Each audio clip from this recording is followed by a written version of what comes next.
the reason is simple. The WRC Safari Rally is here. We've got the ceremonial start, we've got the ceremonial finish, and 5 TV stages all lined up for you, and lots of conversations that are going to be going on. And this is about the whole rally and breaking it down, because it's a new season, it's got very interesting things happening, and we're going to be having a conversation about that. And also today we're also going to be speaking with Collins Obuya. He is a celebrated cricketer. You can imagine he's going to turn 43 this year, but for the last 23 years he has been playing for the country. He is the only Kenyan to have taken 5 wickets at a Cricket World Cup, the only one to have done so. And when you do that, you go home with a match ball. So there's only one real Cricket World Cup match ball in Kenya. It's by Collins Obuya. He's going to be joining us. He announced his retirement on Saturday in Accra, and that was at the African Games. And also the school games. In a couple of weeks, Machakos will be buzzing with students, and this is as the term 1 school games come to a close. Think of handball, hockey, basketball, athletics, swimming, and cross-country, and rugby 15s. All the regions held their finals over the weekend, and so we're going to be joined by Moses Mbudia, who is the secretary in Nairobi of the Kenya Secondary School Sports Association, about the plans and how this happened, because he knows 1 or 2 things about that. So remember our hashtag SportsCheckKBC. Let's get into the conversation, and we're going to start with the World Rally Championship Safari Rally.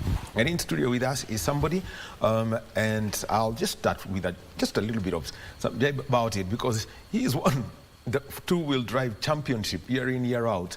The only question is, has he ever been interested in getting into a 4-wheel drive car? Kiko Kareithi, welcome. Asante sana, thanks, Wahome. So, anyway, it's just you and Leo. You're known as what to a 2-wheel drive? Two-wheel drive kings. The 2-wheel drive kings. Yes, but half a dozen championships. I have sat with some 4-wheel drivers. I've sat with Piero Canobio, and yeah, so I have been in a 4-wheel drive car, but my interest has been in 2-wheel drive. So, I mean, is the interest there to go grab, how would I call it, a championship? I mean, a national championship at that? Well, you know, when Leo and I started rallying, you know, we had to have a long-term view of the competition. We didn't have a lot of money, and you know, driving in the top level cost quite a lot. So we decided that 2-wheel drive would suit us, and I think the record shows that it has.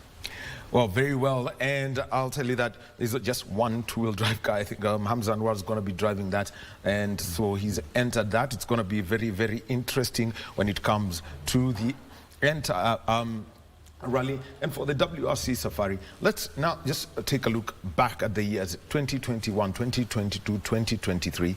The rally, the super special at Kasarani, and then the stages down. I think only one stage changed, Chui Lodge. Yeah. I think that's the only one that changed. But overall, what has been the growth of this event? Well, I think since the event came back to Kenya, it's gone from strength to strength. This year is rather special because we go back to the usual Easter period. You remember traditionally Safari was held during the Easter period, and so there was a request for that to happen. And thankfully FIA were able to juggle around their calendar, and now Safari is being run over the Easter weekend, exactly that as it used to do in the old days. The only problem for the organizers, and especially for the crew, is that it's going to be wet. We're doing the exact same stages more or less as of the last 2 years, but this time they are, in fact, the cars have been seen testing with snorkels. I don't know whether you understand what the snorkels were snorkel, the old term is a breather. It's a breather. Basically, you're allowing the car to breathe in deep water.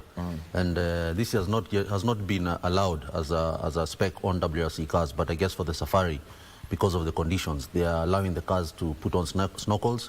It just makes the pictures much more spectacular. Okay, so you've had it, and overall, when you just take a look at it, and you can just just explain it, the effect of a snorkel, and when it comes to the cars that we're using. Yeah, so basically what you're doing with the snorkel is raising your air intake as high as possible. You can see most of them are going up to the roof of the car. This is to help you not ingest water. You know, internal combustion engine does not like water. And so you are trying to minimize any water getting into the engine, and of course not compromise your speed. You can imagine, you've seen the pictures of the big water splashes. You don't have time to slow down and wait. So you've got to minimize your water, the ability of water to get into the engine. and still you need the car to breathe. So the snorkels come in handy. They were used in days long gone in the safari of old. Quite effectively, and actually I think the 90s is when they brought them in. Yes. For huge. Yes. So you know they should work. They should give the guys the ability to rally without having to worry too much about water. But still, I can assure you, hitting water at any speed. If you have any hole in your bulwark, it's coming straight in. Your wipers better be on form, because the water is going to be muddy water. It's, you know, the car goes black for a moment, because before the wipers start to effect, you can't really see where you're going. So it's still, snorkel or not, very tough conditions. And the slippery conditions, slipping warrior, full of rocks on the edges of the road. You slide off the line slightly, I mean, that's a puncher. So this is going to be spectacular. Like I think we said last year, this is a rally for somebody who's going to be clever. Outright speed might not win this event. So yeah, let's see. But for the fans, it will be a lot of fun. All right. Actually, now that you mentioned about wipers and you've been a navigator, at times it's your duty to actually activate the wipers. Well, yes, it is your duty. And more so if the wipers don't work, you know, people build funny contraptions that they stick outside the car to try and get the windscreen clean, you know. And so it's anything can happen. You know, you can lay down the best well-laid plans. But, you know, once the black cotton starts to get into all sorts of places, once the water starts getting into all sorts of places, you know, electricals start to fail. So it's a lot of variance, a lot of things can happen this event. Well, and I'll tell you, if you want to talk about slippery things, just remember Sleeping Warrior last year when they were just about to get to the finish. Nobody could hold the line, nobody could make a good turn until I think the first 5 cars are done, and there were some trucks there. And that was probably 1 hour of rain. So you can imagine, reports are it's been raining all night there. This whole week is likely to be raining, so the conditions are going to be really incredible. Now this is where you come in as a navigator. I mean, I've spoken to drivers here, and when you write your notes, for example, I know they're going through recce, they're doing recce today, reconnaissance today. When you write your notes in wet conditions, then the next thing you're in the dry, or you do your notes in dry conditions, and the next thing it's wet. I think a lot of those notes are going to have maybe sleepy, maybe sleepy, because once it rains, the conditions completely change. And but I think they should go out expecting mud. So hopefully, you know, they are able to mitigate for that. But definitely going to be very spectacular for the fans. There's going to be a lot of sliding, lots of muddy cars. And, you know, the best team hopefully gets through. Well, let's get into the top division now. And it's like you can see the pictures. The Toyota are, at the moment, you know, they have dominated the safari since they came back. We haven't seen any other manufacturer win this event.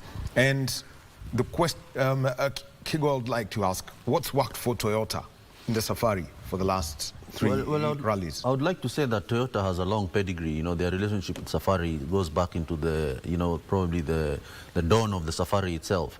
And so they have been here for many years. They know what it takes to win this event. And so they have that kind of an advantage. But let's not take anything away from the other teams. You know, Ford has also been here for a long time. I think the guys who are more fresh are Hyundai. But Hyundai this year, you know, have won the last 2 events. Terry Novell is actually leading the championship. And so maybe this is his year. You know, Terry is the one driver who is the most successful WRC driver never to win the championship. And so, you know, maybe this is their year. They definitely have the car to do it. Well, we'll be talking about that. Toyota at the moment, the one person that we know we are going to miss is going to be Sebastian Loeb. But it's at the end of it all, Kalle Rovanperä back. Kalle is back.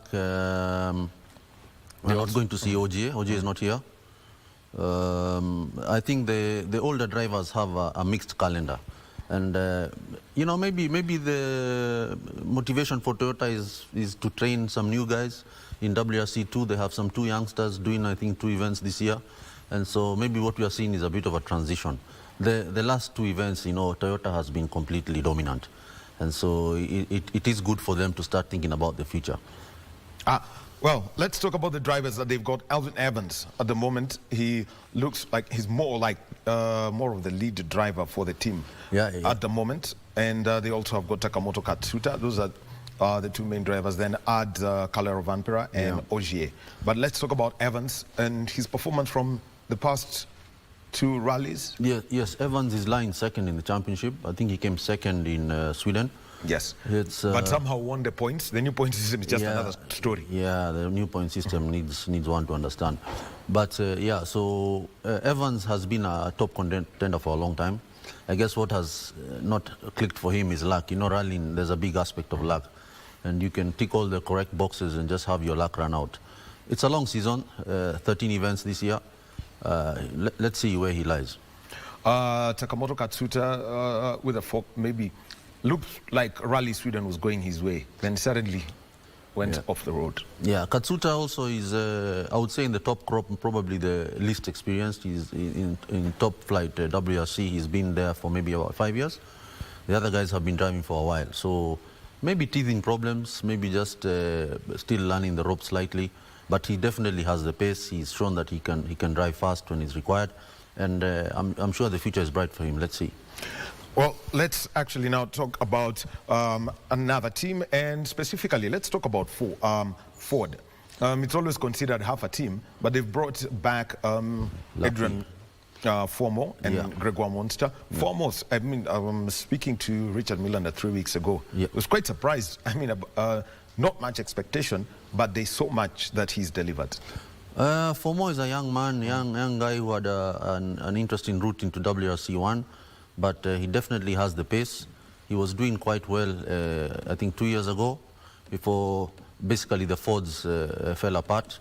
We are hoping maybe the team has, ironed out all the kinks that they had from the first 2 events. They've shown in the other rallies that they are quick, and Ford definitely also has a long pedigree with Safari, so never rule them out. Bringing in these youngsters, I mean, for Wahome, he's collected more points this season than he has done previously. What's the kind of strength and patience that you'd expect from a driver like this one? Oh, well, these are top flight guys. Their fitness is completely high. They know exactly what they're planning to do here. And so, you can only just watch in awe and see what they do. But Wahome has been fast. He has proven even in the last safaris. I think 2 safaris ago, he won a stage. I think his first stage he ever won. First ever stage. It was Malewa. Yes, and so he's very fast. And but luck plays a big role, and more so on the safari. So you've really got to think about what you want for this event. They probably plan on a daily basis. Today we are going to do this. Tomorrow we are going to do this. And you have to balance, damage to the vehicle and performance, because definitely it's going to be a rally of attrition. Safari is already tough without the rain. Now you add the rain, it's going to be one of the toughest events we've seen. Well, Gregoire Monster, the new team who's now been upgraded from WRC2 and is now doing the rally one. Yeah, it's his first event in Safari, and so it's going to be a bit of a learning curve. In WRC2 he's done very well. He's definitely got the pedigree. So let's see. I think for him probably looking for maybe a top 5 finish would be something realistic. But you never know. With a muddy safari, you never know who gets on top. Well, that's Team Ford, and also they're bringing in the grand old man, the man who loves the safari, came for the classic last year, Jordan Shederidis, privateers at the top. He just, he comes for the fun of it. He enjoys it. He loves his rallying.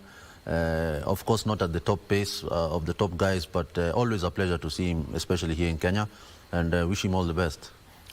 Well, so expect to see him. So 3 Fords. We also have got 3 Toyotas, and we have got 3 cars that come in the form of Hyundai. Now, let's talk about Team Hyundai, because I'll say it's a very interesting team. Thierry Neuville, you've mentioned him. Yeah. Then you also have got Oitanak. That Esape Kalapi, by the way, we'll be hearing from Esape Kalapi. Got to have a conversation with him yesterday. So we'll be playing it towards the end of this broadcast. So hold on for that. But Hyundai, actually, at the moment, they're would say the team that is the largest, with 5 crews. Yeah. Overall, we know we don't have Danny Sordo and Mickelson coming in. Yeah, 3 crews on the safari.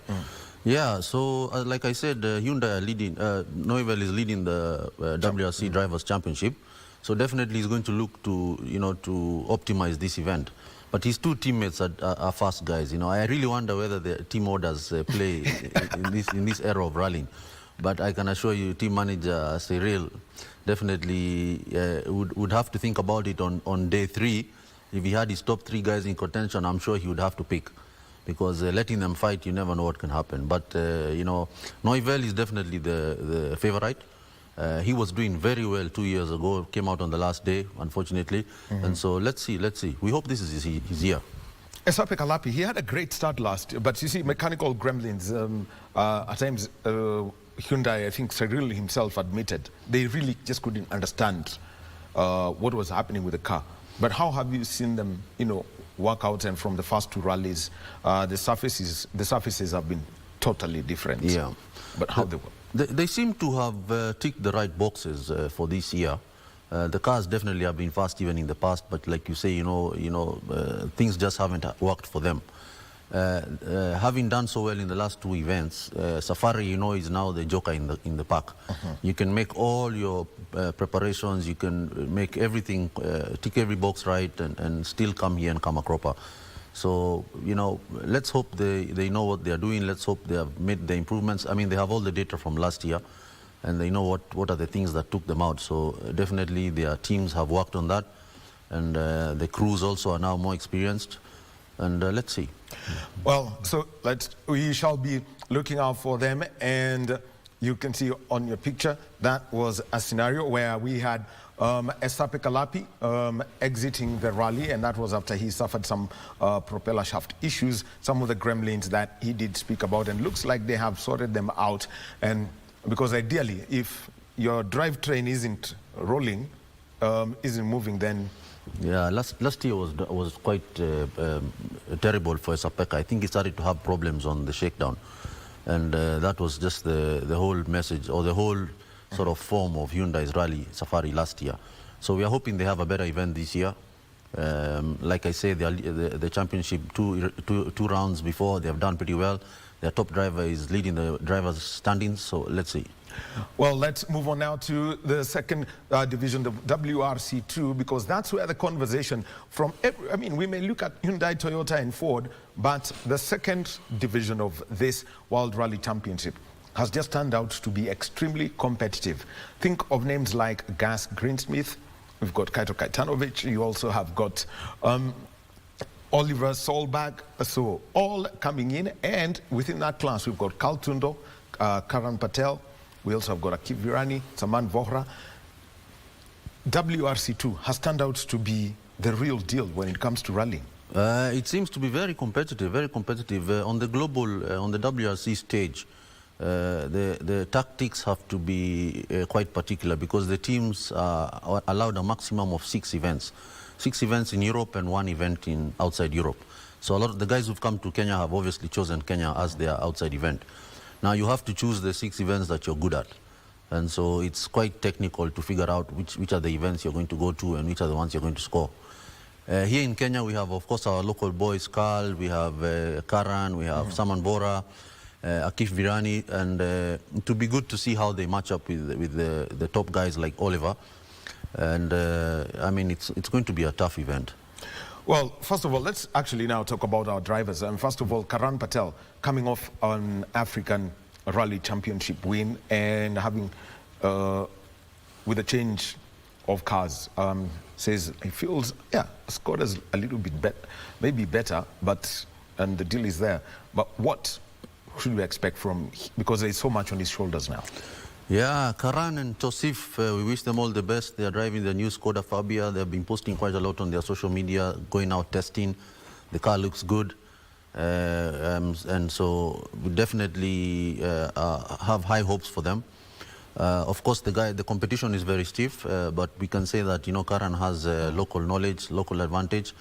And some of those stages, we've been doing in the KNRC for quite some time. So, some of the drivers could probably drive those stages blind.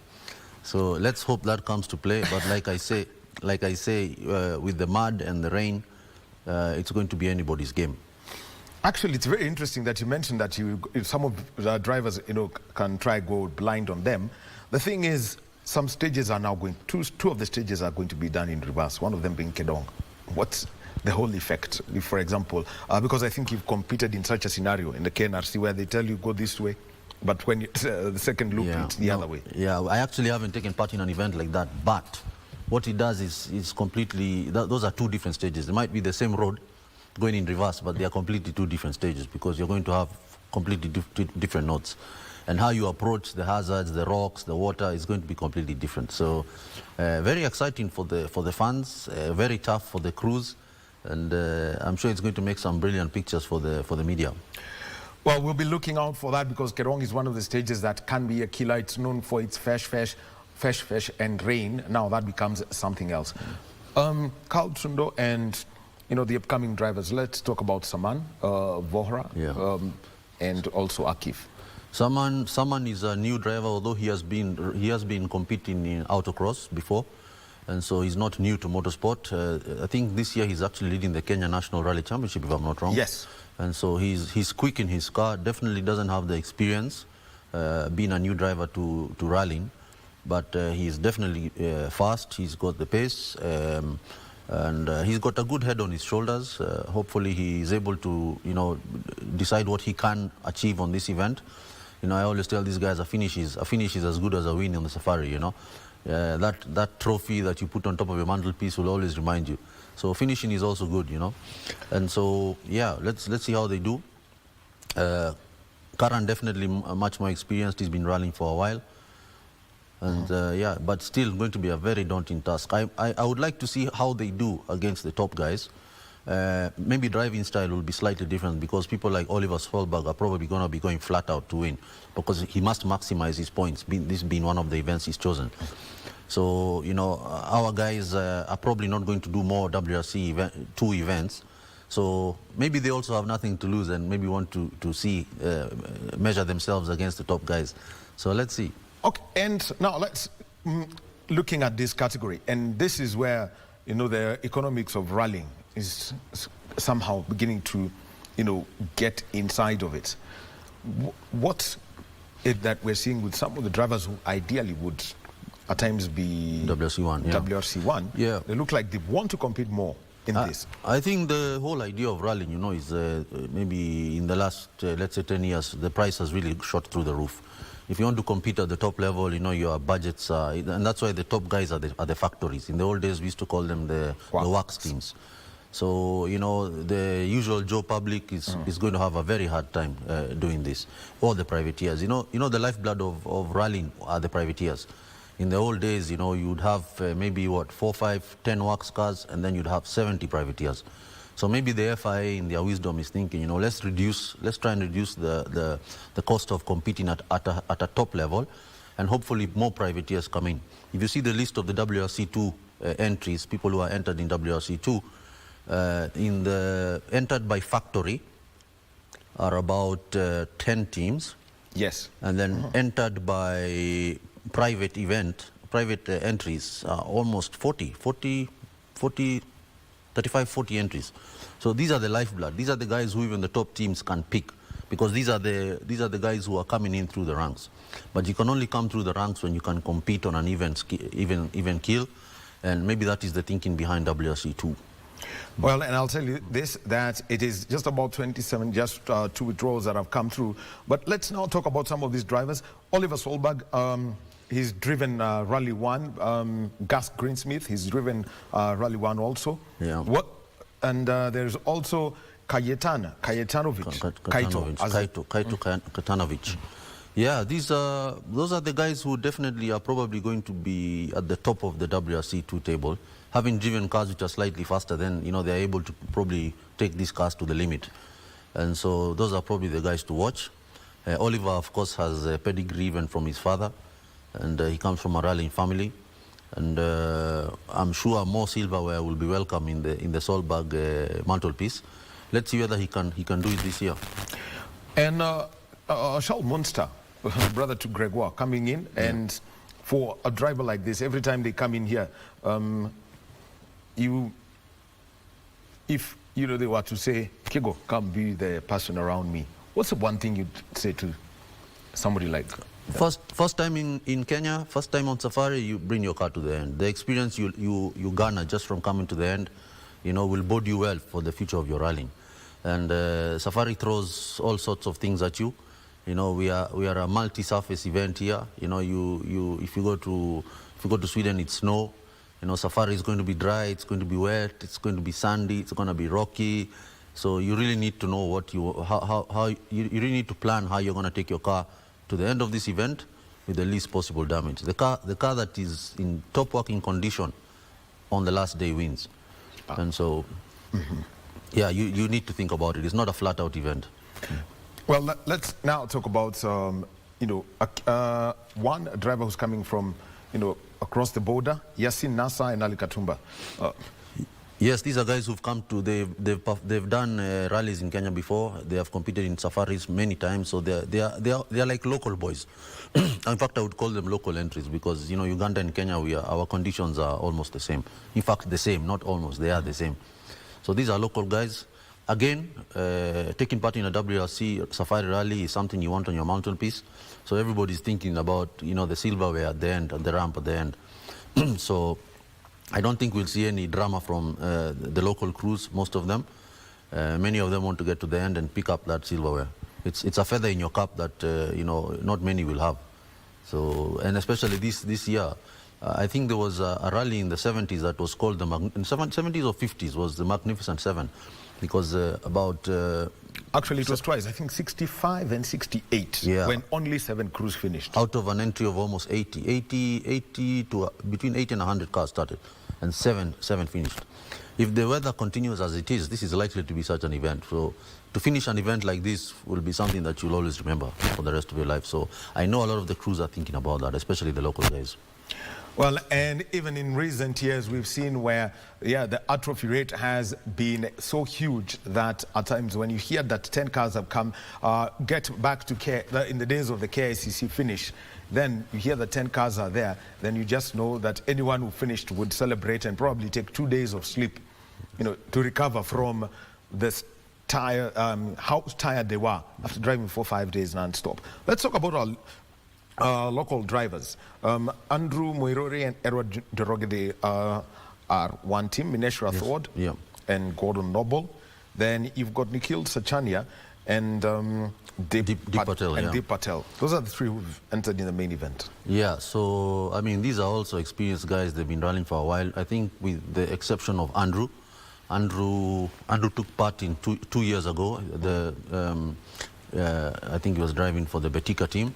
Yes. So he's still under that label this year. Okay, so he doesn't have a lot of experience in WRC, but has been involved in tarmac events. So this is another tough event coming up for them. Like I say, a lot of these guys are thinking about bringing the car to the end.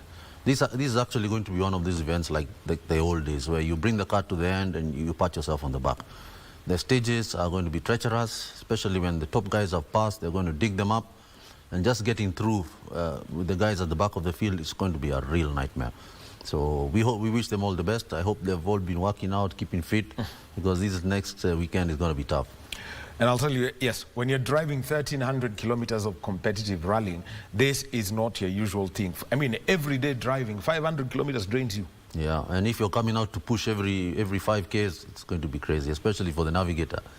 I used to tease Leo, man, you get the car stuck, you come out and push yourself. So it's going to be tough. It's going to be tough.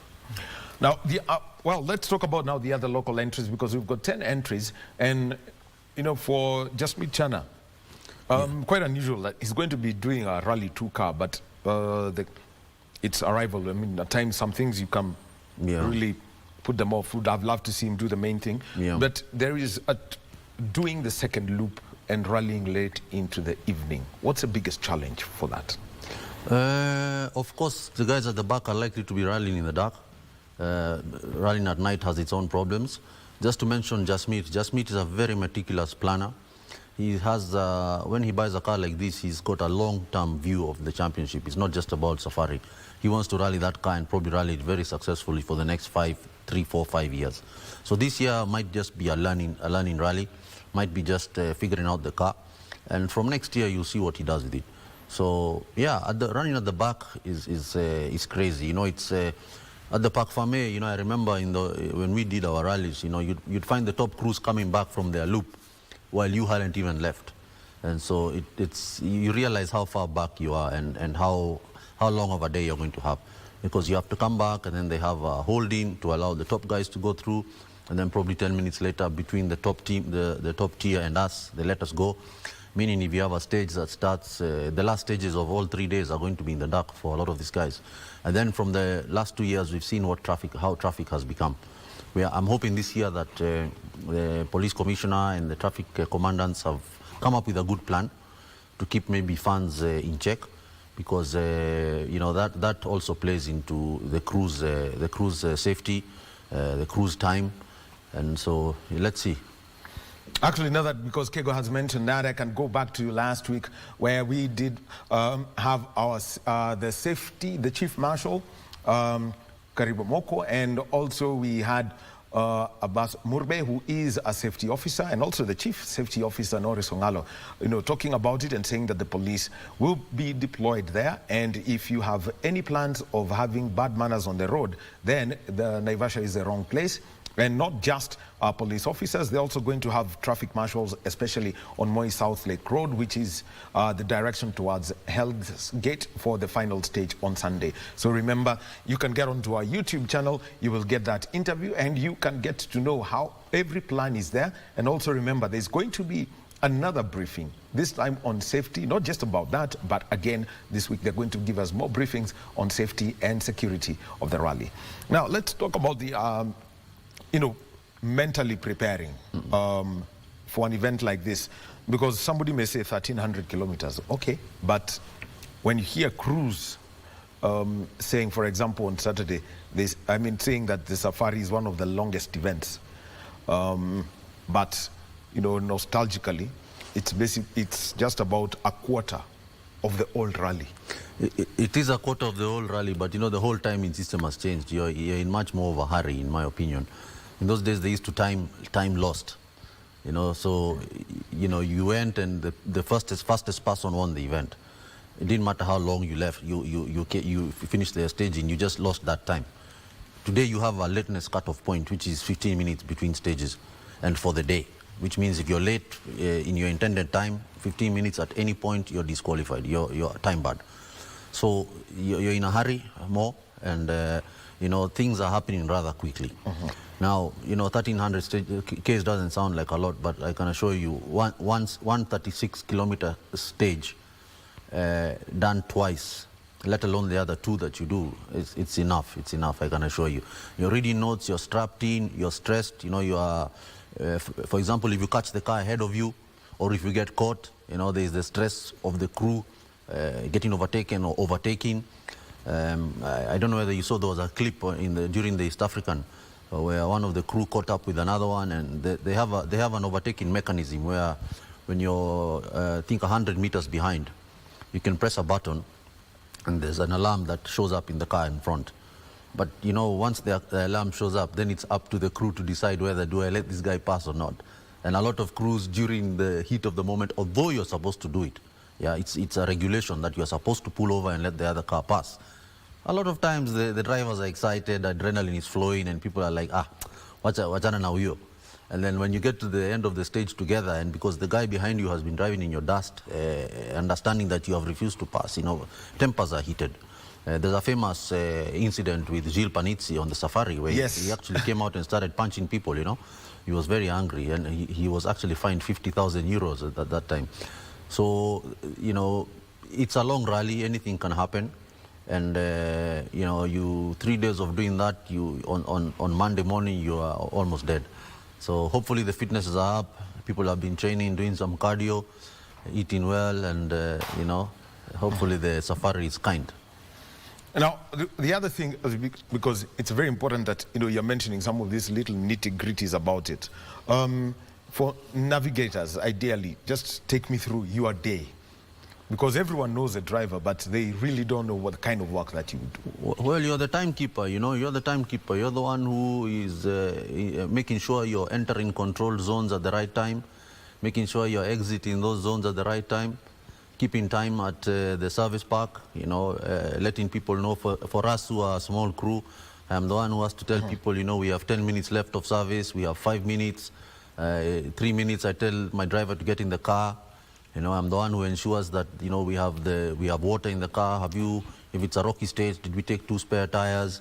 So the navigator's job is one of, you are like the secretary of the crew. You are the one who needs to tick all the dots, make sure everything is there. If something is missing in that car, if you go for scrutineering and there's a question mark, you're the one who gets looked at and asked what happened. And so it's a tough job. On top of reading pace notes, I remember that during the countdown of most rallies, even very recently, I always get this feeling that there's something I've forgotten, because there's so many little things that you need to remember. But thank God, whatever I've forgotten has never been too serious. But it's a tough job. And at the end of the day, you're the one who needs to ensure your scorecard is correct, it's been marked well, your timing tallies, and basically, tough job. And with today's technology, where timing comes in, and for example, nitty-gritties, we've seen drivers penalized for what is called early takeoff. Yes. And it is just 5, 4, 3, 2, whoop. Yeah, early. In fact, what catches out a lot of people is early check-in. If you have a mistake, maybe you have calculated wrongly, and you check in 1 minute before, that's a penalty. And that is, quite tragic, because you arrive at the checkpoint in time and then get penalized because you are too early. That one is definitely a navigator error. But, it happens. It happens in the heat of the moment. You've been rallying since 6 a.m. Most people are out of their hotels by 5. You're going to Parc Fermé. For example, Friday seems like a short day, but it's a very long day for the crews, because you're up by 5. Cars have to be at Kasarani or at KICC first. Before the dignitaries are there, you have to be in Parc Fermé. You hang around until your time. Actually, that's Wednesday. That's Wednesday, yeah, sorry, Wednesday for the Kasarani event, yeah? Oh yeah, and you have to do Reiki fast. You have to do Reiki fast, yeah. For the super special. Yeah, it's a really terrible day. The traffic you're dealing with. By the time you get to bed on Thursday, knowing that you're rallying tomorrow, sleep is evading you. You are wondering, what didn't we do? What have we not? Have we made the correct plans for the crew that are going to remote fueling? It's quite daunting. It's quite daunting. But the big crews, I'm sure, have people who help. There are people who are able to check everything. The guys at the back are the guys who really do the work. And but you sign up for it. It's rallying. That's what we do. Well, anyway, that's a full day from somebody who's experienced rallying, and I can tell you, who's having done a safari, and even when it's part of the Africa Rally Championship, and they would say you'd consider it what, 2 rallies, the equivalent of 2 rallies as compared to the last. For the KNRC, you get double points. You get double points because it's more than 2 rallies. You're rallying. Most of our rallies are one-day events, so here you are rallying 4 days, practically. So you get double points, and that's why safari is very important to finish. If you're in the local KNRC, these points they make the difference at the end of the championship. Well, the other one that we would like to talk about is something that has come up, and it's a conversation that people are going to see over the next few years, because it's critical. The future of rallying. Conversations have been had. Try reduce. People are. It's the time we're getting to know the real cost of, for example, Toyota Yaris is €1 million, but they want to cut it down in half, make the changes. What you take of those proposals that have been made? Well, any sport, and WRC is no exception, is something that evolves with the time.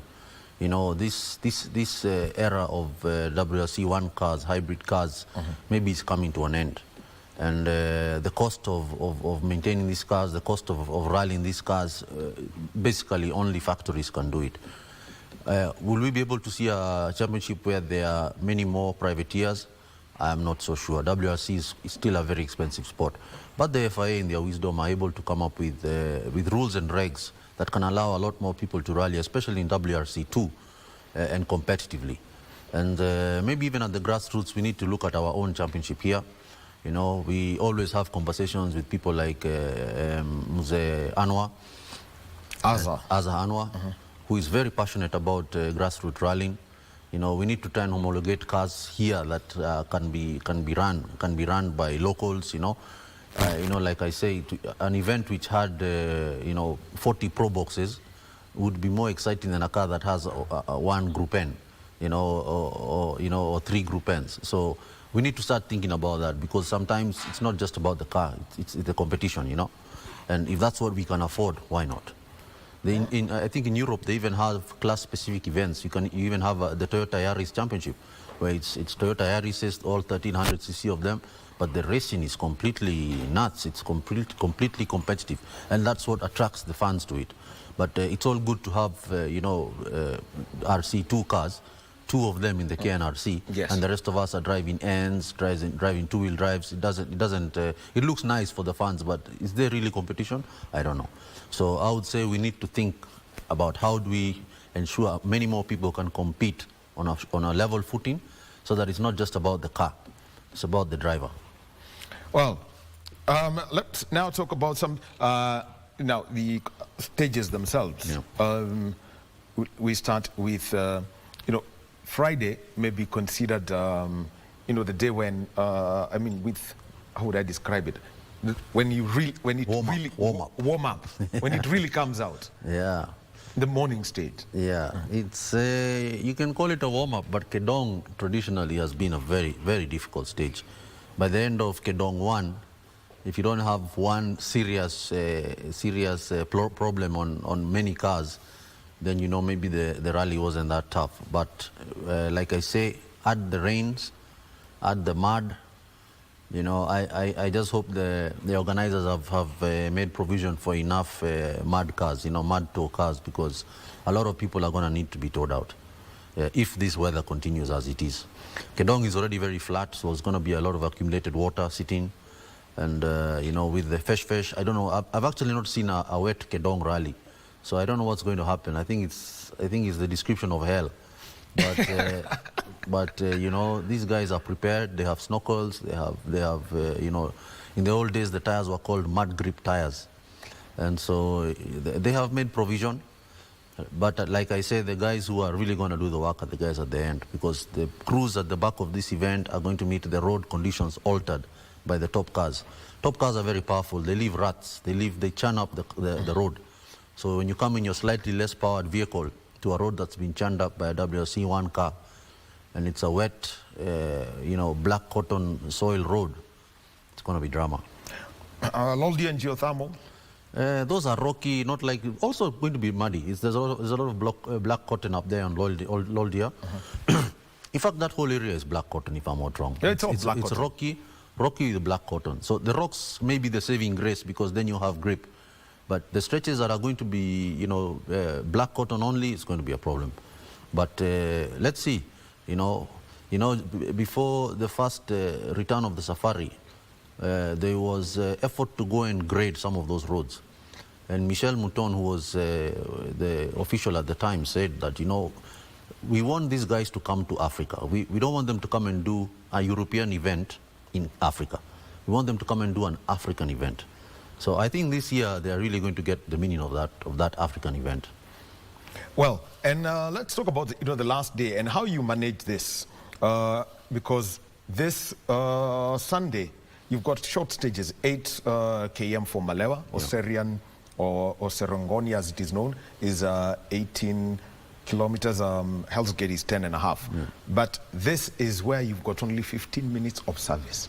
Yeah, so any injuries, any breakages, anything you have from loop 1, you carry to loop 2. And so, you still have to think with your head. And safari, like in the old days, even 2 minutes here is nothing. Even a lead of 2 minutes on day 1, it's not in the bag yet. Anything can happen. So I think the excitement will go to the wire.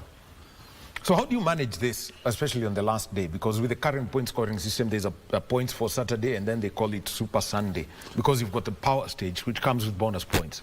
But what you must remember, those points only apply if you finish the rally. Yes. So you could have collected your Saturday points, could have collected your Sunday points, Kedong, you're out, or Hell's Gate, you're out. So a lot of cost management has to come in. Drivers need to figure out, of course, they're getting reports every stop, who's doing what. And so they're able to either up their game or, calm down a bit if they're leading more than they were expecting. The whole idea is to take your car to the end. So it's going to be a tough safari. The man who wins this event will be the one who really has a thinking head on their shoulders.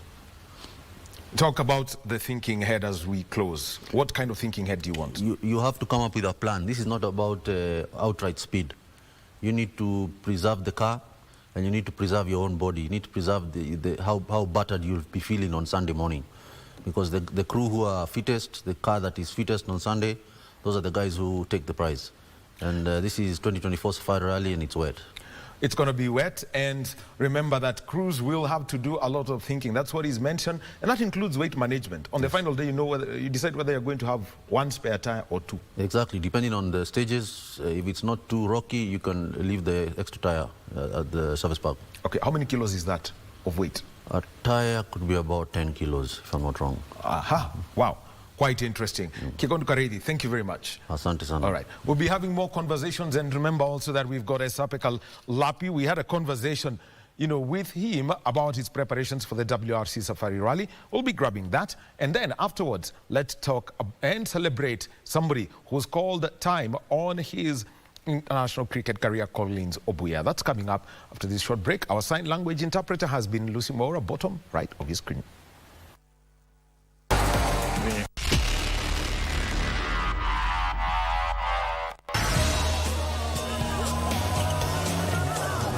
After suffering a puncture on stage and losing a wheel, the Englishman dug himself in deep sand at the service park and was unable to get out. Only 11 out of 48 cars would eventually finish the 2002 Safari Rally.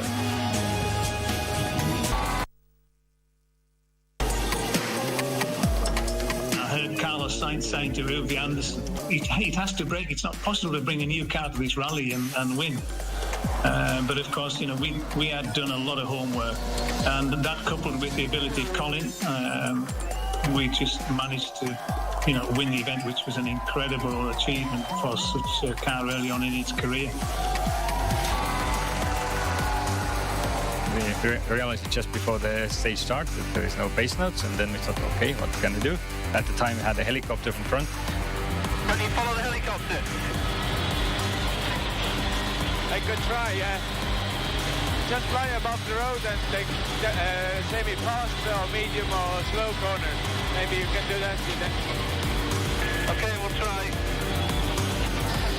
Despite the odd scare, the pair survived the stage, going on to finish the rally in 4th place. It was a big adventure, yeah, but it was mega fun. We really enjoyed it. It was a bit crazy, but it was the best memory from that rally for me.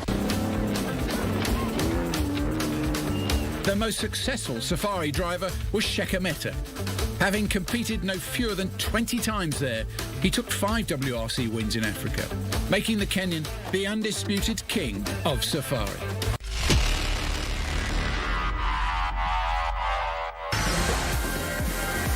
The chap who was putting the fuel in got a little bit excited and dropped a little bit of fuel onto a hot brake disc, which went up in flames, which wouldn't have been too bad, but then he dropped the entire can. It all ran underneath the car.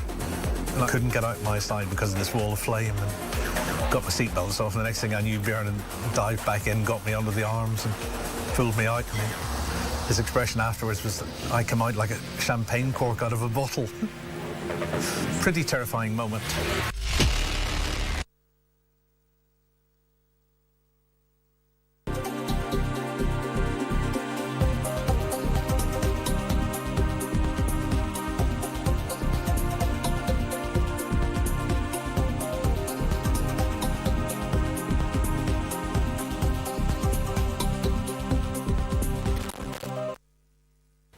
And welcome back to Sports Check on this Monday morning.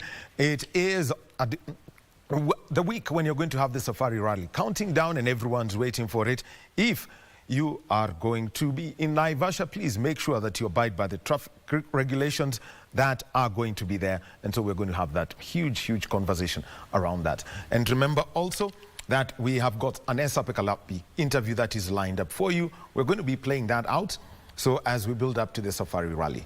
And now, let's get into our second conversation, and this is with somebody who's called time and on his career, and he did that at the African Games in Accra, Ghana, where cricket was making its debut. Kenya finished 4th, losing out in the 3rd place playoff to Uganda, but 23 years is what we'd be looking at. But I'll just be thinking, from the day he got his ID, everything was cricket.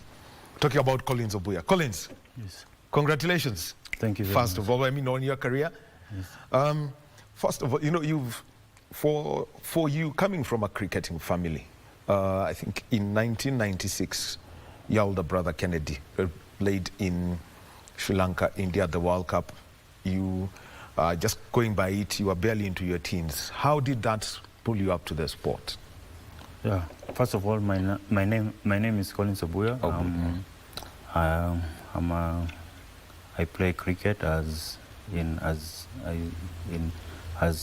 my living, and I'm very proud to be here, and I'm very proud of my achievements. It first started when I got inspired by my brothers, when I saw them play cricket and what cricket has done for them. It really inspired me. At that point is when we go back to 96 is when the real golden generation, and actually you're the last of that generation, I would say the golden generation then. How did you see it changing the lives of your brothers, Kennedy, David, and the one people know little about, Charles? Yeah.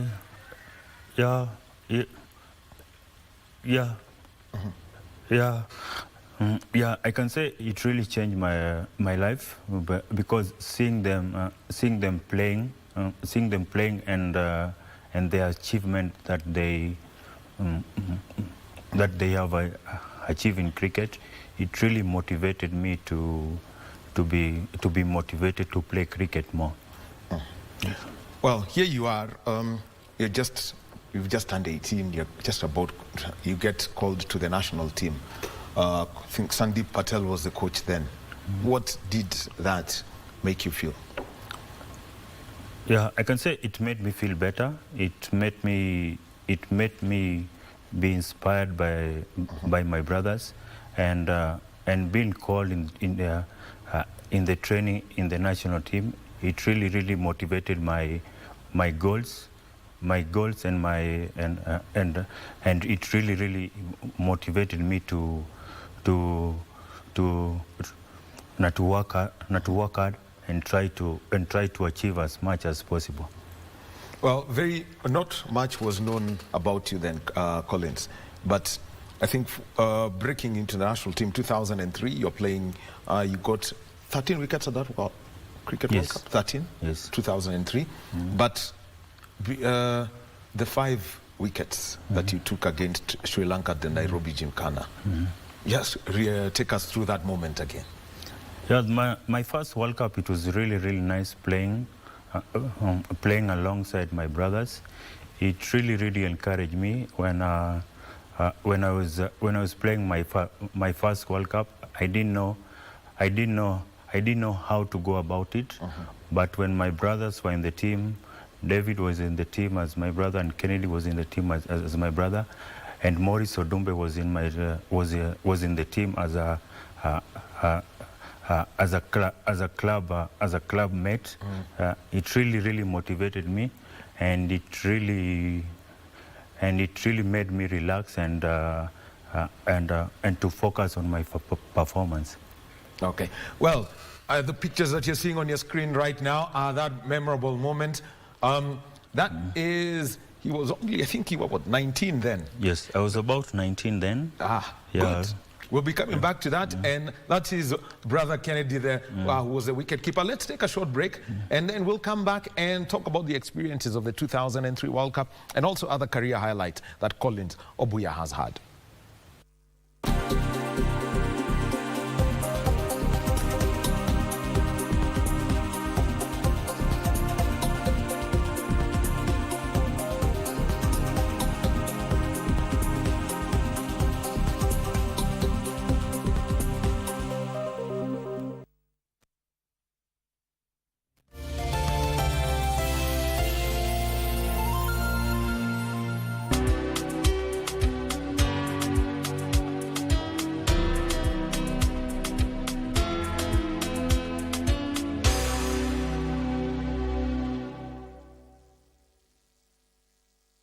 Ili kupata msubiri Mungu kama sikiza tune yako, bonyeza *812*501#. Kijana kanipigia simu amejawa na huzuni.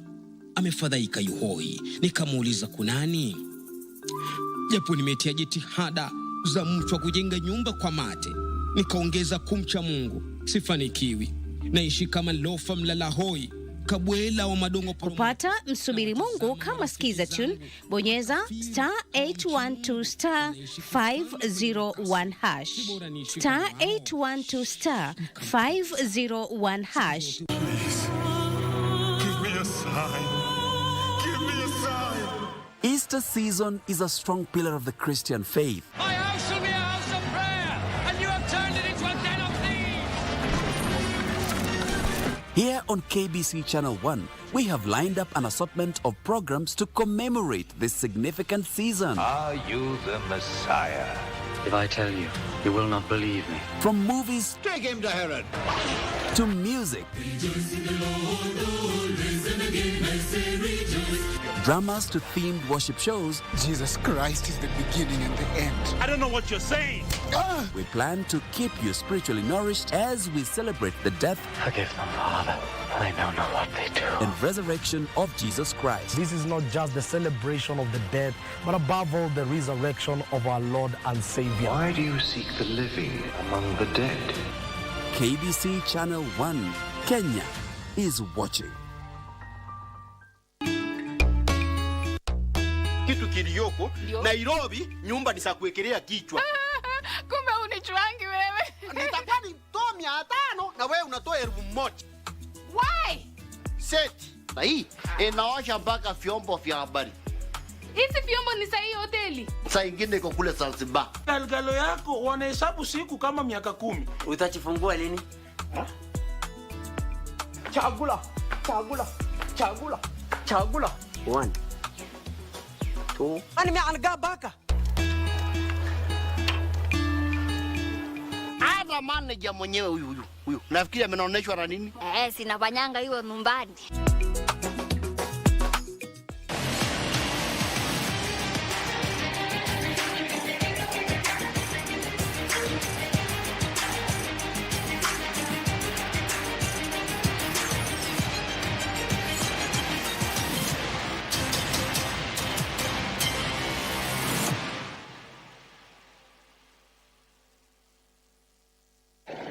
So my name is Lisa Christopherson. I am competing as a driver in this year's Talenta Hella all-ladies rally team.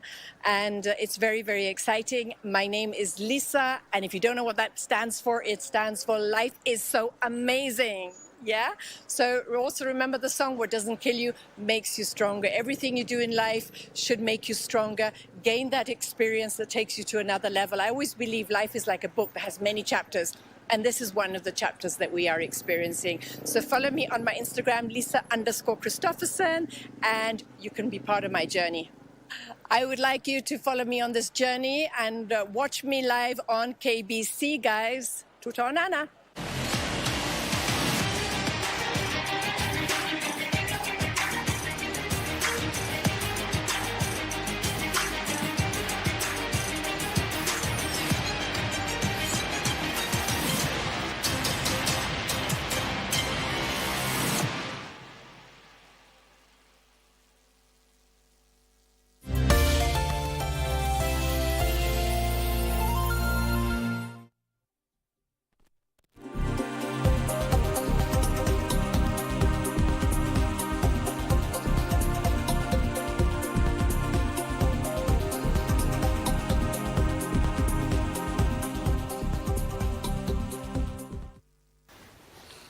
Well, and welcome back to Sports Check on this Monday morning. It is the 25th day of March 2024, and we are counting down to the WRC Safari Rally. And remember, on Wednesday we're going to have shakedown in Loldia, and there's something interesting that's going to be happening there. Keep it on KBC Channel 1 because that's where you'll get some of that real deal. So we'll keep it under wraps for now. And Thursday, ceremonial start, Kasarani Super Special. On Friday, we'll be having lots of conversation. Saturday, Elementaita 1 and 2 live on KBC Channel 1. And on Sunday, Hell's Gate 1 and 2 live on KBC Channel 1. 3 days to go. We are ready for that. Well, our sign language interpreter, this is always going to be Lenta Odingo. We get back to our conversation, and we are in studio with Collins Obuya, who on Saturday announced his retirement from cricket. Collins Obuya, he's been captain of the Kenya cricket team. He's part of, his brothers, Kennedy and David, have played for the national team, and it's very interesting that the three of them played at the same time in 2003 when Kenya made it to the semi-finals of the Cricket World Cup way back in 2003. He took 5 wickets against Sri Lanka. And, you could just give us a whole feel about that game where you took 5 wickets, because when you take a wicket of big names, I think there was Jawa Radne, Mahela, Da Silva, Sangakkara, and Chaminda Vas. Yes. And I think Jayasuriya, was it? Yeah, and Jayasuriya. And Jayasuriya. Yes. So ideally, these were the big people. Playing with your brothers in that, at Gymkhana on that day, what was that feeling like? Because we've seen from the pictures, Kennedy as usual extremely active. Yes. David at the same time loud, but here you are, the young one coming through. I can say it was a big moment. It was a big moment at that time. It was a dream come true for me, like playing in the World Cup. It's not that easy when you get the opportunity to play in the World Cup and represent your country. It was a big opportunity, and I'm really proud that I took that opportunity with both hands, and really perform well against big team like Sri Lanka, and again taking the 5 wickets and winning for Kenya that game. It really meant like it was a big thing for Kenya, and it was a big thing for me, and it was a big thing for our family as well. Yes. Well, very well. And the other one is, that was not your first. That was your first World Cup as a senior, yes. But you had also played at the Under-19 World Cup. Yes. What was your experience at the Under-19 World Cup? I think was it Mohammed Sheikh was your captain? Yeah, the Under-19, it was a good experience. It was in 2000. It was in 2002. I think 2002. It was held in Sri Lanka as well, and I performed there very well with the ball. And after performing there, then I got a call up to the national team, which motivated me to work harder, more harder, and that one gave me the confidence to be able to be playing around the senior players like Maurice Odumbe, Steve Tikolo, and my brother Kennedy Obuya, David Obuya, and the rest. Yeah, there were the Suji brothers also, yes. Ravin Dusha. Yeah, Ravin Dusha, Hitesh Modi, yes. Peter Ngondo. And Peter Ngondo as well. Joseph Angara. Interesting, you are in the same team with Joseph Angara. Yes. And your last game, he was your coach. Just explain that whole thing. Yeah, it's really interesting because most of the players that I've played with, they have come to coach me. For example, I played with Steve. He coached me. I played with Thomas Odoyo and Peter Ogondu. Then they were the coach again. And then later I played with Martin Suji. And then again he coached me. And then later I played with my brother David Obuya. And then he came again and coached me. And then recently it's Joseph Angara and then recently it's Joseph Angara and Lameko Onyango, and they have coached me, and it's really interesting. Well, I mean, it would be a very big story to tell. Now, 2003, you move on. Your performance at that World Cup, it opened up opportunities for you to play professional cricket outside Kenya. Yes. Just give us your experiences of being outside, of being out there. Yeah, I can say after 2003, I performed well, and from there, opportunity came my way. I got a call up on the county cricket in England, and that was a good opportunity for me. I went there, I performed well, but in the middle of the season, I got an injury which cut my season short, and then I had to come back to Nairobi. Yes. I know for a long time, Kenya, we loved the one-day game, or then of late the T20 format, which is shorter. Yes. What was it adapting to that long version of the game? You know, the least A and first class cricket. Yeah, the longer version of the game, I was not consistent in playing it, but we were playing it like 3 days or 2 days. But when I went to England, it became like we were playing 4 days. We were playing 4 days during the week, and then as well we were playing 1 day.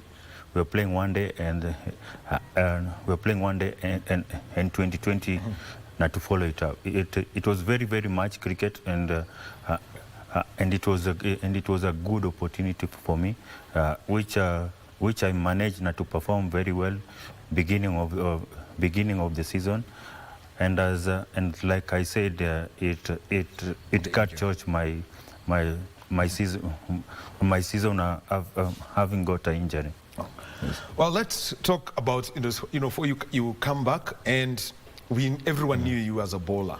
Yes. And later you get into batting. How was that transition, especially the time you spent in Australia? Yeah, the time I came from England, I was having injury. Then injuries they take too long, and then when you're sitting at home, it normally when you come back again, it's like starting again, and that one I think messed up my bowling, and then I decided I don't want to sit. I don't want to finish my career as a bowler. Then I said I've got another opportunity that I can try. Then I started working hard on batting, and then the batting worked out well, and I got opportunity as a batter, and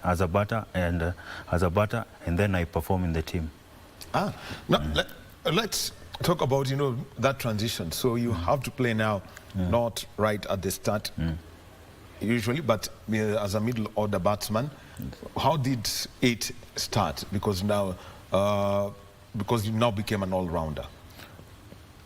Yeah, it just started like I got some hard work on the batting side of it. I put more work on the training. On the training, I could wake up very early in the morning. By 7 o'clock, I was in the ground. I trained before the guys come for 1 hour, and then later afternoon when the guys when the training has already finished, then I continue for another 1.5 hours. Wow. Yes. And when it comes to that, I'll tell you, his records when it comes to the number of score that he has scored, Collins Obuya in Circles Limkolo, for one-day international. This is ideally 50 over cricket.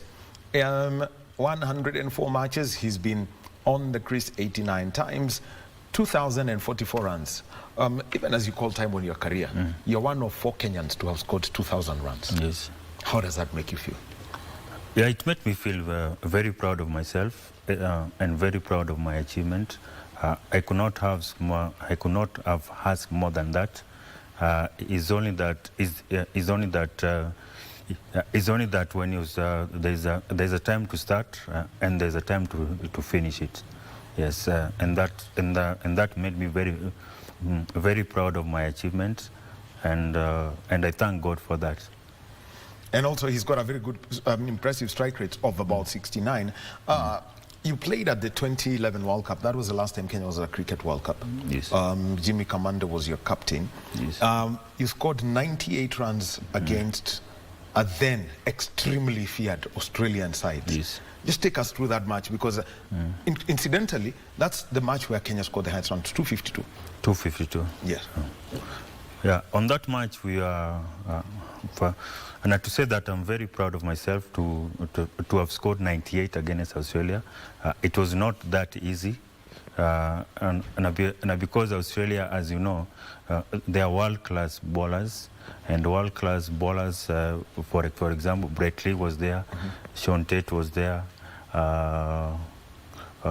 Michelle Johnson was there as a batsman, and the likes of Ricky Ponting, Michael Clark, and the rest. But it was a good experience. It was a good experience, and getting as well the man of the match on against Australia. Against Australia, it made me very proud. Those are how many man of the match awards? 2. At the Cricket World Cup. Yes. The 98 against Australia, yes, and the 5-4, and the 5 wickets. And the 5 wickets against Sri Lanka. Sri Lanka. Yes.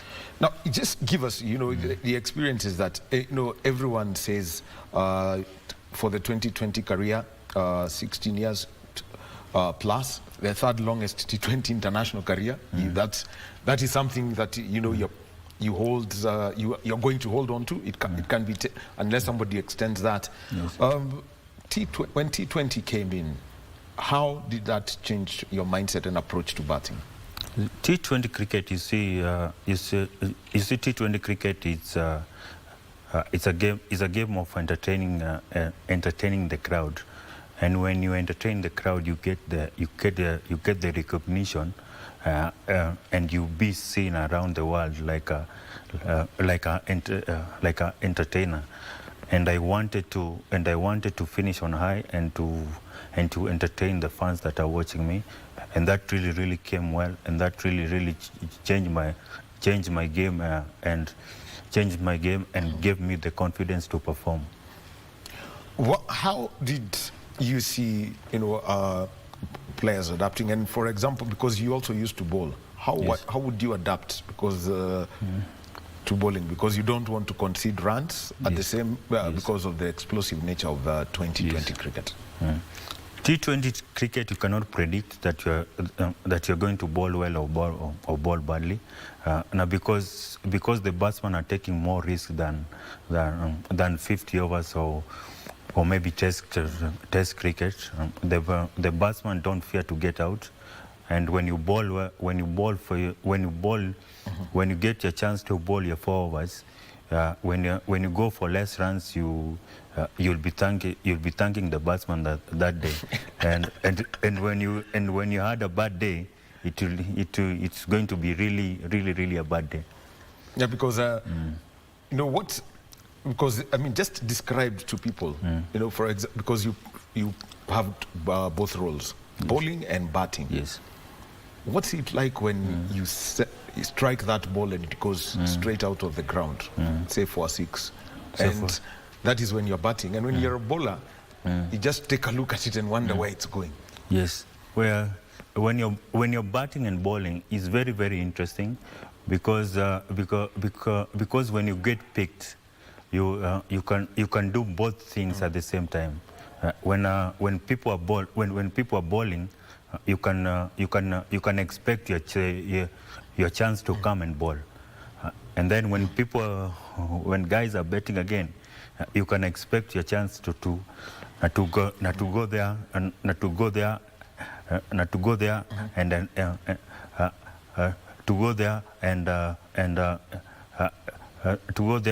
and entertain. And I think entertain the guys. Yes. Well, let's talk about your time when you've also captained the national team, and in cricket, the role of a captain is huge because you actually take full charge, 100% charge of the team. Just take us through your experiences as captain. Yeah, it was a really good. It was a good opportunity to captain Kenya, and I don't take it for granted. I really say it was a good opportunity, and it was a good experience. A cricket captain, it changes your game, because you're involved all the time. All the decision making in the field, when you're fielding, when you're bowling changes at the right time, at the right time. It really change your game, and it really make you focus towards the game. You also have got to decide how the order in which players bat. Yes. Yes, and to be a captain, you go to. When you go to be a captain as a batter, you go to lead from the front, and then you go to show the example, the example, because in the changing room you can give instruction, but you go to give instruction at the same time you are the one who's taking the initiative of following instructions. Yes. Well, now let's talk about some of the things that you will be doing after this. As the Obuya brothers, you've got the Obuya Cricket Academy. Yes. Just tell us about what you will be doing now that you said maybe you're not the youngster everyone. I mean, we are seeing on the screen anyway. Yes. Yes. The Obuya Cricket Academy, it has been there for long, and it had really helped, helped the young guys. For example, we have one guy that is in the team now, and that is in the team, and he came through Obuya Cricket Academy. The player is called Jared Mwenda, and he's really good, and he's really improving. And that's how Obuya Cricket Academy wants to be in future. Not to nurture the youngsters, and to give them opportunity and exposure. The African Games for you, cricket being introduced as a sport there, and everyone played. You played there, finished fourth, and you scored 3 half centuries. Yes. In that tournament. What is the future of the sport in Africa? The future of cricket in Africa is growing, which is good, and is giving more countries opportunity to experience cricket, and that is good, and that is good thing for cricket, and to be introduced in Olympics. It will really make cricket grow, and to get more fans in different levels. Yes. Well, Collins Obuya, he's called time on cricket. He's played, for the country for 20. Actually, we wouldn't say 23 years. I would say 24, because he started playing for the country when he was an under-19. Yes. And he has retired as he hits 43 years, and he's the last of the golden generation. 2 Man of the Match awards at a Cricket World Cup, and the only Kenyan to have taken 5 wickets at a Cricket World Cup. You went home with that match ball. Yes. He's the only one who owns a match ball that has been used at a Cricket World Cup. Those are mementos, so he's got a lot of memories. Captained Kenya, and eventually retired. The highest scorer in terms of T20 runs, 1,794. One of 4 Kenyans to score over 2,000 runs in one-day cricket. Well, we shall be keeping up with him as he gets into coaching. And he's mentioned Gerald Mwenda, a product of the Obuya Cricket Academy, where he's going to be, is also making sure that the legacy that they set continues. Asante sana, Kolo. Yes, asante sana. It's really a pleasure to be here. Safi, karibu. Yes. And he's just come back from the African Games as we celebrate him, as he calls time on cricket. Well, we'll be taking an interview that I had with Esape Kalapi. He drives for the Hyundai Shell Mobis World Rally team, and this is all about the build-up to the WRC Safari Rally. And after that, let us talk school games. Nairobi have had their finals. then the regional finals as all other regions. And in a couple of weeks, we'll all be in Machakos. Let's hear from Esape Kalapi, and after that, Moses Mbudia is going to be joining us.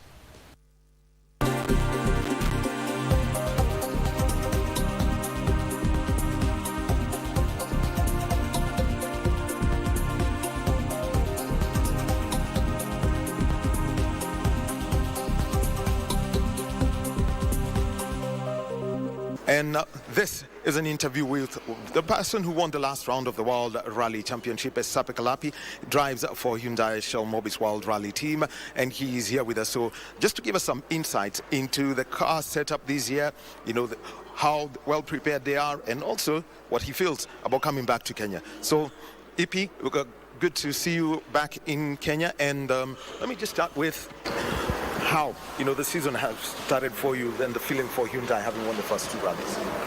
Well, yeah, team's perspective, it's been really successful. I mean, we won the first two rallies. Okay, I was not attending in Monte Carlo. Then, yeah, second round we were attending, and yeah, we managed to win it. So it was really important for the team, but also for me to get again a boost of self-confidence.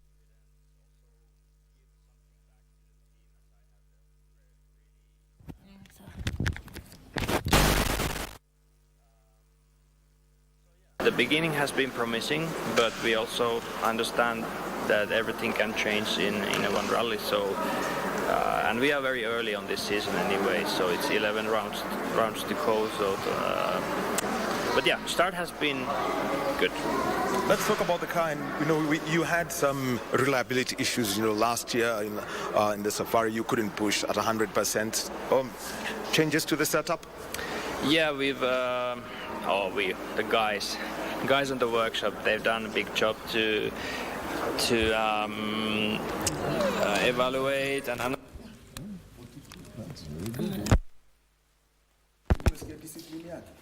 High level. It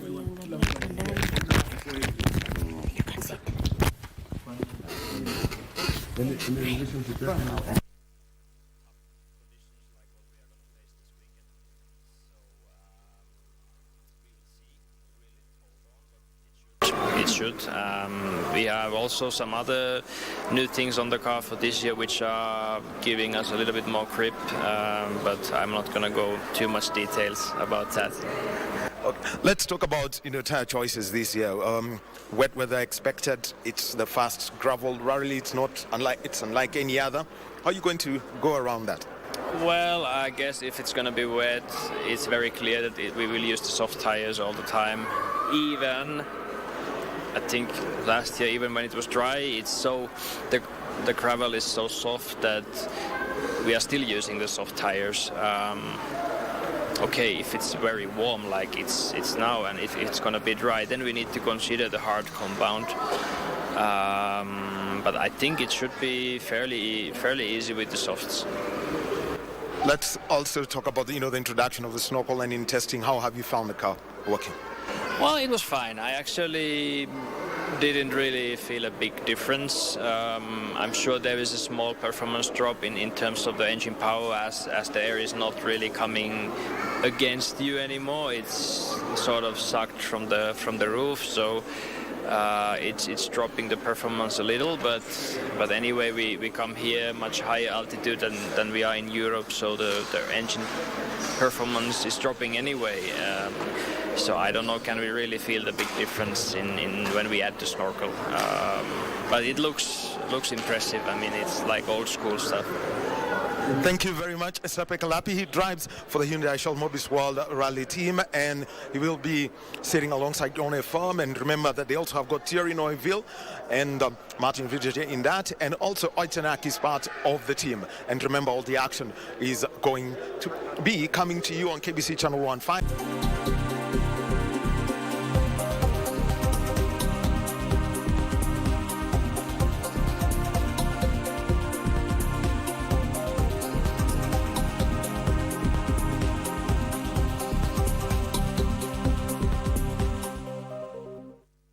And welcome back to Sports Check on this Monday morning.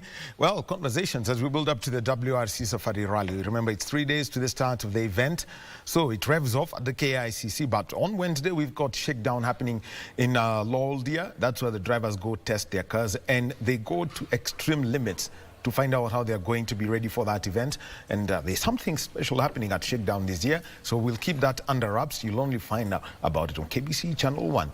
And we've had from Collins Obuye celebrating his 24 years playing in national team colors consistently, year in, year out. So, and now, let's move on and talk about the youngsters, because in 2 weeks' time, Machakos is going to be a buzz with representatives from all across the country, and we've got different sports that are going to be played, and this is Term 1 games. We'll start with basketball, 15th rugby, you've got hockey, athletics, cross country, handball and swimming, and that has got to be taking place. And so we know that Eastern region at the moment is very busy. We know as schools close just after the Easter weekend, the teachers, who are basically the people who are organizing this, will be back to planning for their regions and also for the country. And to speak about the Kenya Secondary School Sports Association Games, we've got Moses Mbudia, who's the secretary of the Nairobi region. Bwana Mbudia, welcome. Thank you, sir. And I know you put on many hats, if we were so to speak. Yes. And you see, we've just spoken with Collins here. He's just come back from Ghana, the African Games. Just give us, because you are also there with the beach volleyball team, just to give us an experience. Yes, this time round, though that is not the topic today, we were also with the beach volleyball there. We didn't do very well. Remember last time we had a silver medal, and countries are really investing in beach volleyball. Other than that, there were so many other off-the-cuff stories. I met my nephew, that is Kimathi Lawrence, the son of the former president who ruled for 19 years.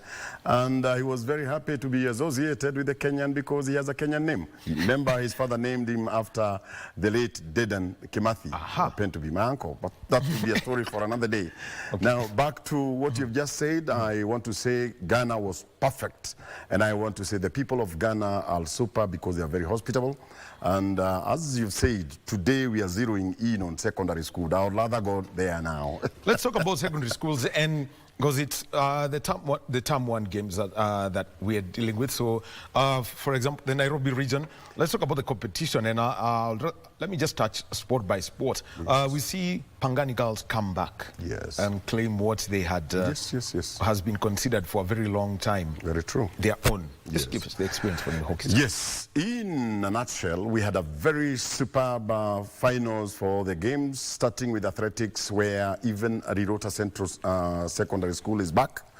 And if you look at that list, the top schools that do well in academics are also the same schools that are also doing well in sports. You've just mentioned Pagani. If you look at what number they were, nationally, you realize that they were number 1. I want to thank Madam Florence, and the chief principal of the school. I want to thank the chief principal of Nairobi School. Nairobi School were number 1. If you look at it, that one, the matters hockey. If you look at rugby, you realize the Nana School was number 1. I want to thank Mr. Kimei, the chief principal. If you look at also a school that is also doing very well, Dagreti, they maintained in basketball. They also don't do badly in academics. And Highway, Hospital Hill, Dagreti mixed. And I want to say that the games were done very well. We want to thank our regional director of education for providing the resources, and the chief principals of Jamhuri High School and Starehe Boys Center, Mr. Jiri and Mr. Juma. They did a wonderful job.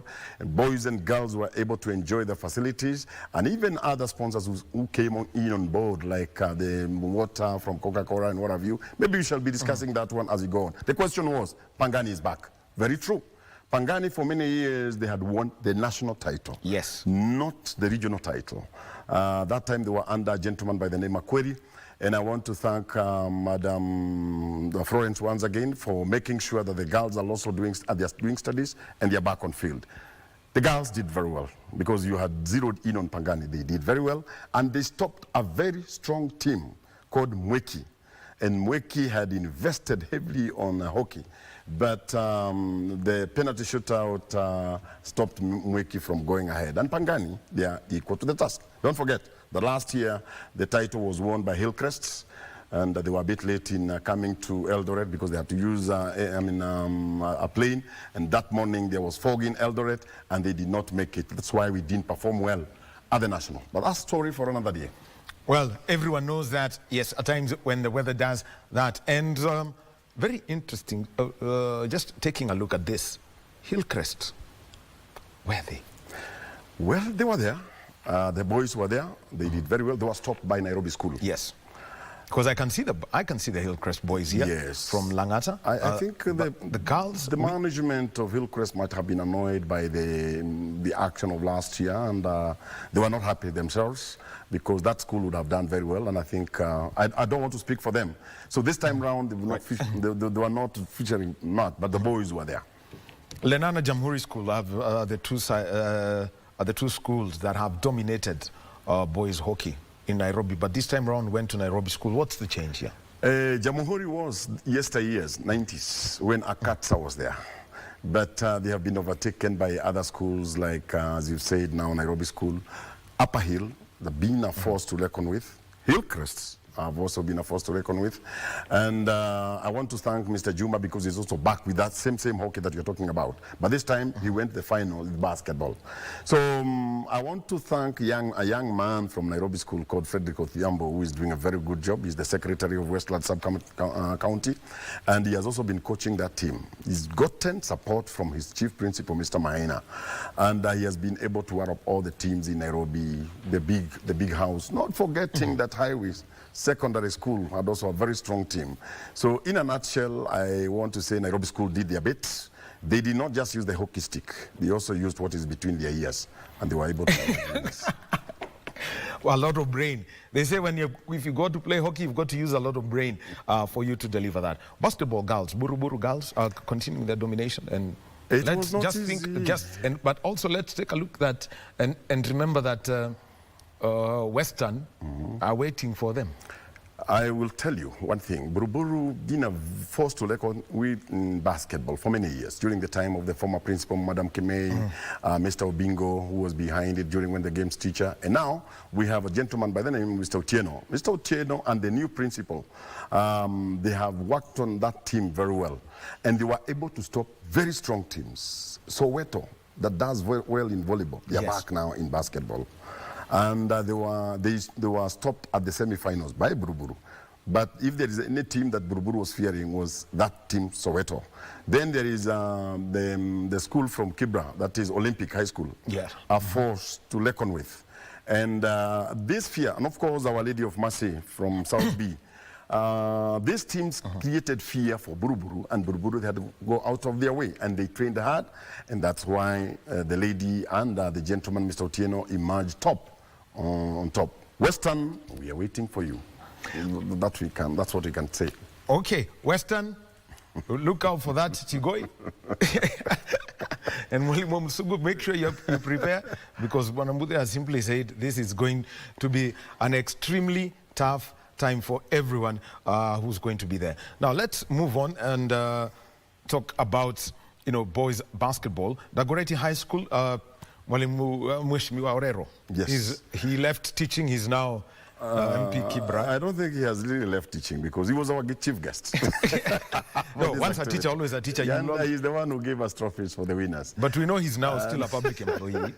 And he's been the power behind both Dagoretti. Remember, he was in Dagoretti and Upper Hill. And the teachers have been emulating him, and they don't want to stop that Orero legacy. At this point, allow me also to thank him for whatever he did, and he came full force during the finals. And Dagoretti, you've said, Orero was there, he left a legacy. And Mr. Cairo now, who is the chief principal, have said, I'm not going to stop it. He's been very supportive, and with a gentleman called Emmanuel Okuna, they have worked very hard to maintain that team. Though it was not easy, because Juma, who is the chief principal, Jamhuri, they were able to pull a surprise. In fact, at the beginning of the game was 10-0 in favor of Jamhuri.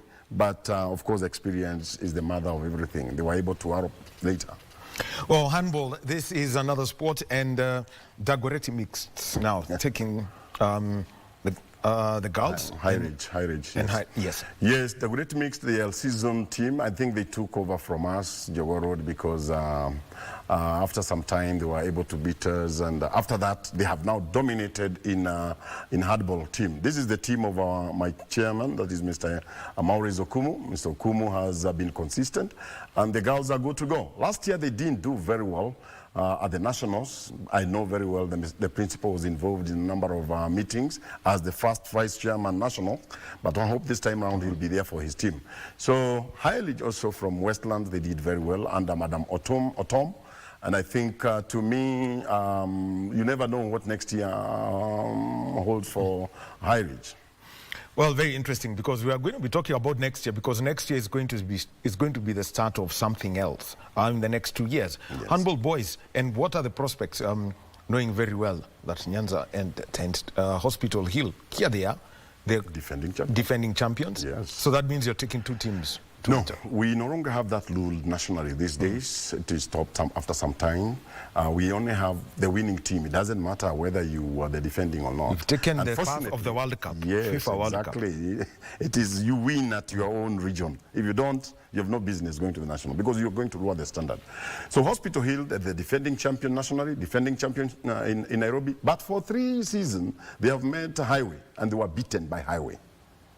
And I want to thank Mr. Irongo for his job. These two teams are playing at the National League of Kenya Handball Federation, and they have been meeting all through. And if there was a worried man during that day, it was Mr. Bunyasi, the principal of Hospital Hill Secondary School. When he won, he could not believe it. Actually, he was saved by his own gori, the goalkeeper. The goalkeeper told the principal, yes, they have beaten us. Those were tournament. This one is going to the national. And true to his words, the goalkeeper was able to save a number of goals from Highway Secondary School. Rugby 15s and sevens is played in term 2, yes. 15s in term 1. Yes. Lenana, former national champions, but what's the whole story that you feel Nairobi should get right? Well, Lenana School One, they have one advantage of the Aruminai, because they keep disturbing them. If you don't do X, we are not going to be happy. And Mr. Omukuti, who is the games teacher, together with the chief principal, Mr. William Kemei, they had to actually succumb to some of the forces that were coming from the old boys. And they were able to deliver big time, because Upper Hill were the defending champions, and they were beaten 1 point. It was 6-5. And wow, 2 penalties, 1 try. Exactly. And if you were there, and the 2 principals were there, Mr. Muya from Upper Hill and Mr. Kimei, they were all there. And I can tell you it was not easy. In fact, what we are doing now, we have decided to set up a committee where we shall be having a psychology team to work on some of these games teachers and teachers, because some of them, I can tell you, and I don't want to say it over the TV, they had to shed their tears. It was that painful. No. I mean, it's just sports, and we say, like the senator for Uasin Gishu said, some of these things, you don't carry them in the heart, put them in the lungs. Weka kwa lungs. That's what we shall do in future. It's weka kwa lungs, and it's also developmental sports. Of course, because they are at the formative stage of their careers. Yes. And now this comes now to the organization, and every year, as secretaries, you all come together. Yes. And meet before all teams arrive. Just take us back to, because Kakamega did, when Kakamega hosted the term 2 games last year. Yes. I don't think we had witnessed an explosion of school games like that. It has never happened, and I can tell you for sure, even the stadia didn't manage to host everyone. That's why you're seeing them on top of trees. And our work as secretaries, under the leadership of our patron at Jogo, we have our patron, together with the Secretary General and our executive officer, we normally visit the venue 2 weeks before the action. And this time around, it will even change a bit, because we have the trials for the cross country. Oh yes, the International Schools Federation. Yes. So first we shall do our trials in Nakuru. That is underway. It's being managed by Mr. Wambua. and Mr. Gekonyo, they are on top of things. They are doing that. They'll have to go, we shall have to go to Nakuru the day after tomorrow and up to Friday. Thereafter, we come, the secretaries, we shall move straight to Machakos to go and do the inspection. The Eastern Province have already done the activities there. So that makes our work easier. So ours is to go and iron out those things that we believe that are not going to be proper. Because unlike other federations, allow me to amplify some activities, some good thing done by KSSA. And that's why for many years, under your own PH, we have the Sawyer Award. For many years, secondary schools have won that title because of super organization. We treat it as a curriculum. It is not extra anymore. And for that reason, supervision and doing everything to the letter, that has to be done by the ministry. And so we secretaries from all over the country, the guys you're talking about from Western, that is Quinto, Kierie, we have Madam from Central, name it, we all meet and make a quick decision, a good decision, of course supervised by Jogo House. And this is where it comes in, for example, now, when I want to think of a sport like swimming. Yes, yes, we forgot that. Swimming, just mention that. Yes, swimming, I was there personally at Aga Khan, where we had the selection of the team. And unfortunately, quite a number of international schools were doing their exams, like ISK. But we have told the subcommittee working on the team to make sure that we have, you call them green card, where we shall have all these students again meet and concretize everything that they have and come up with a very refined team. Because if we are not careful, we are not just going to lose at the national, we may end up losing at East Africa. For the first time, we lost swimming, one of the whatever of swimming at the East Africa. So we are not taking it casually anymore. We have given the responsibility to Mr. Muli, Madam Winnie Kamau, and Madam, there are other people there to make sure that we have those students who are not there. They're given green card, tested, and so by the time we go for nationals, we would like to hear that we have our best in Nairobi go to the national in Machakos. Don't forget we have JC, the junior secondary. We're also telling them to do the same because we do not want to lose even at that level. Because after JSS, they come to us. So we are synchronizing everything. And maybe I may not be able to give all the facts because I might as well be telling my secretaries they work against me. Yes. No, the competition is good. So let's just now talk about something else. At times we've had cases and we get the reports. Yes. And eventually a story has to be told. Yes. How you take care of the integrity of the sport in case of appeals and or protests or appeals? I want to say this time round we were protest free. And to me, that is a plus because we started at the sub-county level.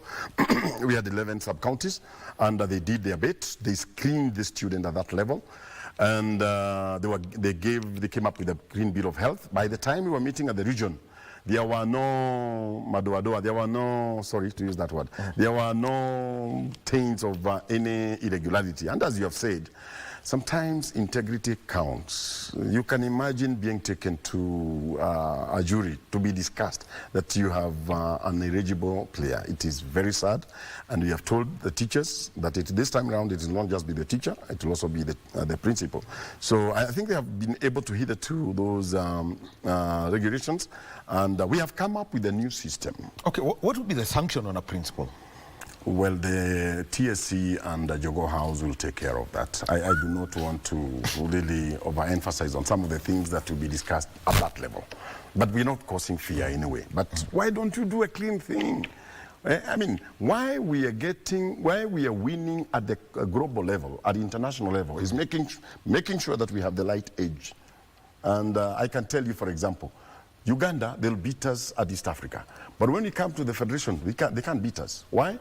They've been fielding students from DRC, from South Sudan, name it. Not that those countries cannot be able to do that. The best thing we can do is to incorporate the DRC, have it in East African Games. South Sudan, they're already there. So to me, I think I want to speak for Nairobi. We agreed and took an oath that nobody will be caught on the long side of the blanket. And actually, you make a very strong claim about the lack of integrity at the East African level. What would I know you Fiasa. talked to Mugisha one-on-one, and even the last time we had an interview here, you did. Yeah. Sometimes it becomes overwhelming. I can actually exonerate some of these officers, but you know, when you cheat yourself. I have given you a good example. You come up with a very strong East African team, then at the end of the day, nationally you're beaten. Why? Those young ones will go back to their country. They'll go back to DRC. They'll go back to South Sudan. So when it comes to the national event, then you wonder why we are not winning. Oh. So it has its own repercussions. Now, this is the biggest challenge. Yes. I mean, it's a challenge that anyone would love to have. Yes. Transition from the current 844 system to the KBC system. How is this going to be managed? Because I think I realized that junior secondary schools are now under the Kenya Primary Second. Yes, KP. They're being funded by. They're being funded by the Primary School Sports Association for the games. Yes. But they'll be done where the secondary schools are doing the activity. Okay. The whole idea is they have to learn from the secondary school. And after that, because they will be integrated, I mean, they will now move to secondary school once they are through with that stage. Policy issues, I may not be able to talk in details because we have experts from Jogo House. Yes. And ours is, we've been told, you will do it alongside the junior secondary school, but the funding is coming from primary school. So these games are not under Mbudia, for example, in Nairobi. They are under Mr. Mboy and Karanja, who is the secretary and the chairman. And ours is to make sure that we assist them. So I think I would stop there. Matters policy, we leave it to Jogo House. Let's just talk about from a sporting side, because you also, I mean, you can use, for example, the other hat you have from the volleyball side. Yes. We're talking about probably 11-year-olds. Yeah. Grade 7. Yes. And also 12, 13-year-olds. Yes. Getting involved in sport probably with 16-year-olds. How do you want to see this transition happen? Well, for JSS and senior people have sat, they have burnt midnight oil trying to look at all these things, and I really want to thank them. And the whole idea is we cannot afford to mix the two. We don't want injuries. Just like it happens in Egypt, where we have under 9, under 11, under 13. This is an opportunity where now we have this exposure. And to me, I will take it positively. That now we almost have those age gap properly, and the fruits will be gotten later, not now. So that's something for about 2 years. Sure. Safeguarding of these youngsters, finally, how do you that's why we have said that they follow under primary school, because they know better, because they know how to handle those whatever at that tender age. I want to thank the whole team, and also mention this one has been discussed at a higher level, and even our regional director. And I'm sorry, he allowed me to say that he did not manage to attend our activity. He lost his dad, and we say Paul to Madame Maggie Lesuda, you lost your dad, and we are with you during this moment. And we did well when you are not there, and we followed your words to the letter. Okay, all right.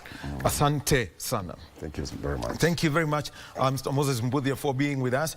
Remember, 2 weeks from now, all eyes on Machakos. So once we're done with Easter na rally, and iko hapa to KBC, the next stop will be Machakos, so that we can go see some entertaining basketball, hockey, handball, swimming, athletics, cross-country, and 15s rugby. Thank you. Asante sana.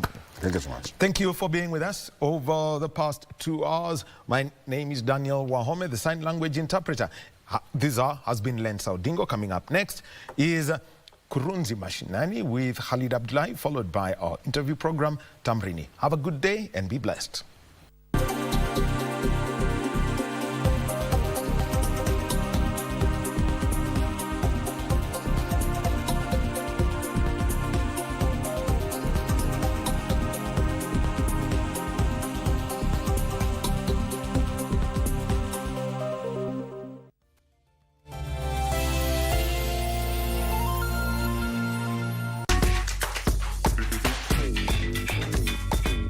I've often heard people say, in African culture, women are expected to do this or that.